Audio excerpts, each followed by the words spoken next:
இந்த சிம்பிள் ஆரி ஒர்க் டிசைனை எப்படி போடுறதுன்னு பார்க்கலாம் வாங்க. ஃபஸ்ட்டு ஃப்ரேமில் செட் பண்ணுறதுக்கு முன்னாடி நம்ம ஸ்லீவ் மார்க் பண்ணி வச்சுருக்கோம்ல, ஃப்ரேமில் செட் பண்ணதுக்கப்புறமும் அந்த சென்டர் லைன் அதே மாதிரி கரெக்டாக இருக்கணும். அப்போ தான் கரெக்டான மெஷர்மெண்ட்டில் நம்ம ஃபிட் பண்ணியிருக்கோன்னு அர்த்தம். ஃப்ரேமில் செட் பண்ணதுக்கப்புறம் ஒரு சைடு அதிகமாக ஒரு சைடு கம்மியாக அந்த சென்டர் லைன் நேராக இல்லைன்னா நீங்கள் எடுத்துகிட்டு திரும்ப கரெக்டாக வச்சதுக்கப்புறம் தான் ஆரி போட ஸ்டார்ட் பண்ணணும். சென்டர் லைன் கரெக்டாக இருக்கணும். அப்புறம் கீழே பாட்டம் லைனை மெஷர் பண்ணி சென்டரில் தான் அந்த லைன் போட்டிருக்கோமான்னு ஒன்ஸ் செக் பண்ணதுக்கப்புறம் நம்ம டிசைனை போட ஆரம்பிக்கலாம். இது சிம்பிள் ஆரி ஒர்க் டிசைனுங்கிறதுனால எந்த ஒரு ட்ரேசிங் மெத்தடுமே நமக்கு தேவையில்லை. நம்ம ஃப்ரேமில் செட் பண்ணிவிட்டு போட ஸ்டார்ட் பண்ணலாம். ஃபஸ்ட்டு 3 செயின் ஸ்டிச் போட்டுக்கலாம். செயின் ஸ்டிச் போடுறதுக்கு நான் எப்போதுமே டயாலஜி த்ரெட் தான் யூஸ் பண்ணுவேன். அதால் 3 லைன் போட்டாலே பார்டர் நல்லா திக்காக தெரியும். A1 த்ரெட் வந்துட்டு ரொம்ப மெல்லிஸாக இருக்கிறதுனால 3 லைன் போட்டால் பத்தாது. அதனால் டயாலஜி த்ரெட்டே பெட்டர்னு சொல்லுவேன்.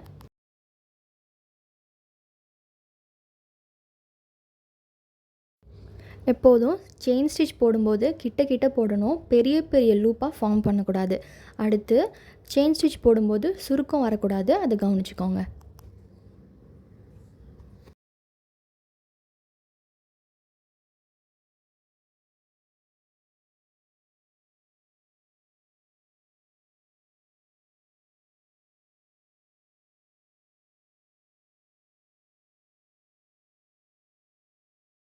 இதுதான் கஸ்டமர் நம்மக்கிட்ட கொடுத்த டிசைன். அவங்க கொடுத்த டிசைனில் 3 செயின் ஸ்டிச், உடனே sugar beat, running stone, sugar beat முடிச்சிட்டாங்க. ஒரு 2 லைன் நம்ம எக்ஸ்ட்ரா போட்டு கொடுத்தா பார்க்க இன்னும் பெட்டராக இருக்கும்னா கண்டிப்பாக நம்ம அதை பண்ணி கொடுக்கலாம். நமக்கும் ஒரு சாட்டிஸ்ஃபேக்ஷனாக இருக்கும், கஸ்டமருக்கும் ரொம்ப பிடிக்கும், திரும்ப திரும்ப நம்மக்கிட்ட வருவாங்க.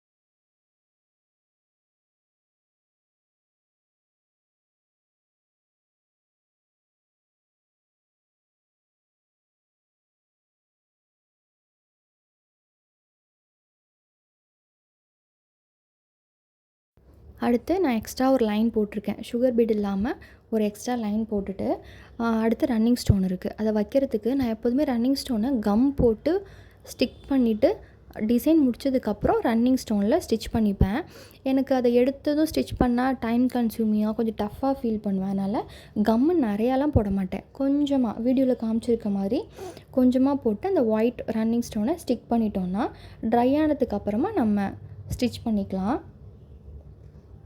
அப்புறம் நீங்கள் இந்த மெத்தட் ஃபாலோ பண்ணுறீங்க அப்படின்னா நிறைய கம் போட்டு ஸ்டிக் பண்ணக்கூடாது. அடுத்து ரன்னிங் ஸ்டெயினை ஒட்டுறப்போ இந்த மாதிரி கிட்ட அது இருக்கிற மாதிரி நீங்கள் ஒட்டிட்டிங்கன்னா எங்கே ஸ்டிச் பண்ண முடியாது. அது ரொம்ப கஷ்டமாயிடும். அதனால் எப்போதுமே நல்லா கேப் இருக்கும்ல, அந்த கேப் அதில் இருக்கிற மாதிரியே தான் நம்ம ஸ்டிக் பண்ணி கடைசியாக ஸ்டிச் பண்ணிக்கணும். உங்களுக்கு வீடியோ பார்த்தா புரியும். இந்த மாதிரி கேப் இருக்கணும். இப்படி நெருக்கமாக ஒட்டிடக்கூடாது. அப்புறம் ஸ்டிச் பண்ணவும் மறந்துடக்கூடாது. சில நேரம் அந்த மிஸ்டேக் நடக்கும். அப்படி உங்களுக்கு எடுத்ததுமே ஸ்டிச் பண்ண ஈஸியாக இருக்குன்னா நீங்கள் அந்த மெத்தடே ஃபாலோ பண்ணிக்கலாம். அதுக்கப்புறம் இந்த ஒயிட் ரன்னிங் ஸ்டோன் செயின் இருக்குல்ல, அதை ப்ளவுஸோட எண்டிங்கில் 1 இன்ச்சு, அந்த ஸ்டார்டிங்கில் 1 இன்ச்சு விட்டுட்டு சென்டரில் மட்டும்தான் பண்ணுவேன். ஏன்னா அந்த சில பேர் வந்து அந்த செயின் வந்து ப்ளவுஸ் இப்படி வைக்கிறப்போ சிக்குது, அது த்ரெட்டு வருதுன்னு சொல்கிறதுனால கொஞ்சம் கேப் விட்டுட்டு அந்த இடத்துல சுகர் பீட் போட்டு ஃபினிஷ் பண்ணிப்பேன். உங்களுக்கு வீடியோ பார்த்தா புரியும். அப்படி ஏதாவது புரியல டவுட்னா கீழே கமெண்ட் செக்ஷனில் கேளுங்க, நான் கண்டிப்பாக சொல்கிறேன்.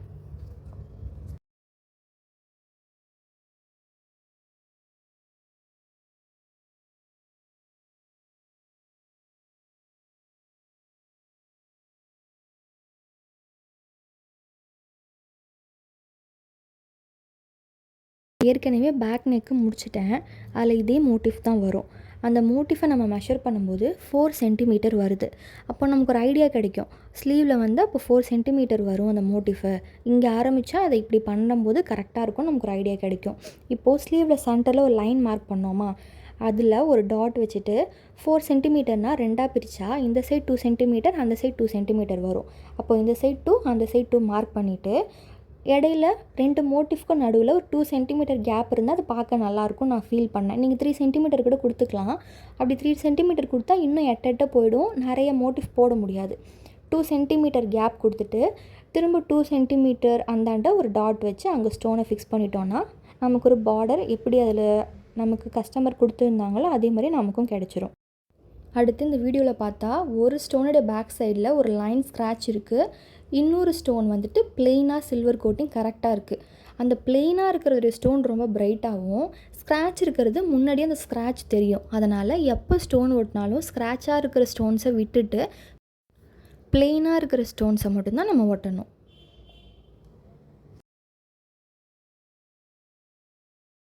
அடுத்து ஸ்டோன் எப்படி ப்ராப்பராக ஒட்டணும்னு சொல்கிறேன். சில பேர் ஸ்டோன் நல்லா ஸ்ட்ராங்காக ஒட்டணும் அப்படின்னு சொல்லிட்டு நிறைய கம் எடுத்து ஊற்றி ஸ்டோன் அது மேலே வச்சா ஸ்டோனை தாண்டி கம்மு வந்துடும். அப்போ என்னாகும், காஞ்சதுக்கப்புறம் அதை சுற்றி நீங்கள் பீட் போட போகிறீங்கன்னா போட முடியாது. ஏன்னா பிளெயினாக இருக்கிற ஃபேப்ரிக்கில் போடுறதுக்கும் ஒரு லேயர் அது மேலே கம்மு நல்லா ஸ்ட்ராங்காக இருக்கிறதுக்கும் அதில் நீடில் எப்படி போயிட்டு வரும். அதனால் இந்த வீடியோவில் பாருங்கள், நான் கொஞ்சமாக கம் ஊற்றி தான் இன்னொரு ஸ்டோனை ஸ்டிக் பண்ணேன். அதனால் கொஞ்சமாக கம் ஊற்றி ஸ்டிக் பண்ணாலே போதும். நிறைய கம் ஊற்றினா தான் ஸ்டோன் ஸ்டிக் ஆகும் அப்படின்லாம் கிடையாது. நான் வந்து ஃபேப்ரிக் க்ளூ தான் யூஸ் பண்ணுறேன், அதுவே நல்லாயிருக்கு. இப்போது 2 சைடும் 2 சென்டிமீட்டர் விட்டுட்டோம், 2 சென்டிமீட்டர் கேப் விட்டுட்டோம். எங்கெல்லாம் இருக்கோ கரெக்டாக அந்த இடத்துல ஸ்டிக் பண்ணிக்கோங்க. நீங்கள் மாற்றி ஒரு இடத்துல ஸ்டிக் பண்ணுறீங்க, கம் வச்சிட்டிங்கன்னா அந்த இடம் கருப்பாக அப்படியே இருக்கும். அதை மறைக்கிறதுக்கு தனியாக ஒரு எஃபர்ட் போடுற மாதிரி இருக்கும். அதை மறைக்கலைன்னா அசிங்கமாக தெரியும். அதனால் கரெக்டாக இங்கே தான் வரப்போகுது அப்படின்னு ப்ராப்பராக நான் தெரிஞ்சுக்கிட்டு அதுக்கப்புறமா கம்மை வச்சு ஸ்டோன் வைங்க. ஓகே, நீங்கள் ஸ்டோனில் கம்மை தடவிட்டு ஃபேப்ரிக்கில் வச்சாலும் சரி, இல்லை கம்மை வச்சுட்டு அது மேலே ஸ்டோனை வச்சாலும் சரி, ஸ்டிக் பண்ணால் போதும். அடுத்து அந்த ஸ்டோனை சுற்றி சுகர் பீட் போட்டிருக்காங்க. அப்போ அந்த பார்டருக்கும் நம்ம ஒட்டுற ஸ்டோனுக்கும் நடுவில் ஒரு ரோ சுகர் பீட் வரப்போகுது. அதை ஞாபகம் வச்சுக்கிட்டு எவ்வளோ கேப் விட்டால் போதும்னு தெரிஞ்சு அந்த கேப்பை விட்டுட்டு ஸ்டோனை ஒட்டுங்க. ஓகேவா?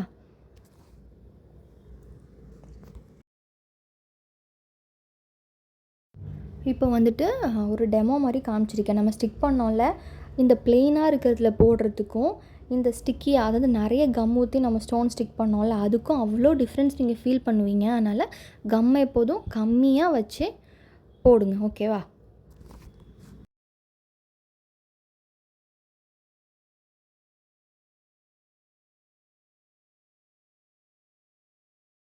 இப்போது நம்ம கம்மியாக கம் ஊற்றி ஸ்டிக் பண்ண ஸ்டோன் கூட நகரல, அதுக்கு தேவையான கம் அங்கே இருக்குது. அதனால் உங்களுக்கு புரியணும் அப்படிங்கிறதுக்காக தான் இதை நான் இவ்வளோ எக்ஸ்பிளைன் பண்ணுறேன்.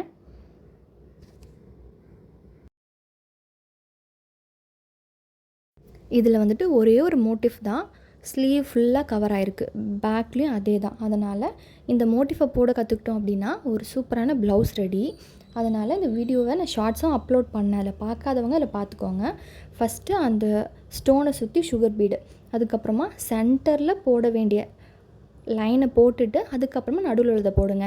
இல்லை நான் சென்டரில் உள்ளதை போட மாட்டேன், சுற்றியும் போடுவேன்னா ஒன்று ஒரு சைடாகவும் போயிடும். அதனால் சென்டர் வந்து நமக்கே தெரியும். அதனால் சென்டரை போட்டதுக்கு அப்புறமா அதுக்கும் நடுவில் உள்ளதை போட்டோன்னா கரெக்டாக வந்துடும். அதனால் வீடியோ ஃபுல்லாக பாருங்கள்.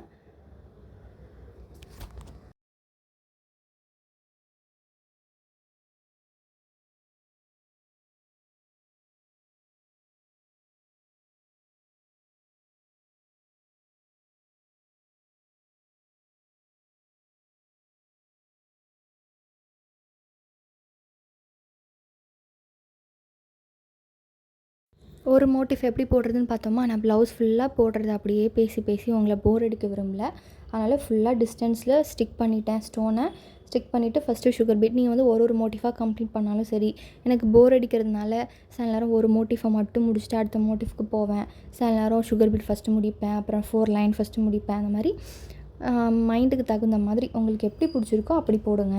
இது சிம்பிள் ப்ளவுஸ் தான். நம்ம இது வரைக்கும் போட்ட வீடியோஸ் அப்படியே இதில் இம்ப்ளிமெண்ட் பண்ணி நம்ம பண்ணியிருக்கோம். சிம்பிள் ப்ளவுஸ் தான். ஆனால் முடிச்சதுக்கப்புறம் அவ்வளோ சூப்பராக இருந்தது. கஸ்டமரும் நல்ல ரிவ்யூ கொடுத்துருந்தாங்க. அதனால் இந்த ப்ளவுஸை நீங்களும் ட்ரை பண்ணி பாருங்கள். ஏதாவது டவுட்னால் கண்டிப்பாக கமெண்ட்டில் சொல்லுங்கள். இப்போ வந்து என்னுடைய பாஸ்ட் எல்லா வீடியோஸும் நீங்கள் பார்த்துருந்தீங்கன்னா இதில் எல்லாமே உங்களுக்கு கண்டிப்பாக புரிஞ்சிருக்கும். நான் ஸ்டோன் செயின் மட்டும் எப்படி ஸ்டிச் பண்ணுறதுன்னு வீடியோ இன்னும் போடலை. அதை நான் கம்மிங் வீடியோஸில் போடுறேன். உங்களுக்கு எதாவது டவுட் இருந்துச்சுன்னா கீழே கமெண்ட் செக்ஷனில் கேளுங்க. தேங்க்யூ.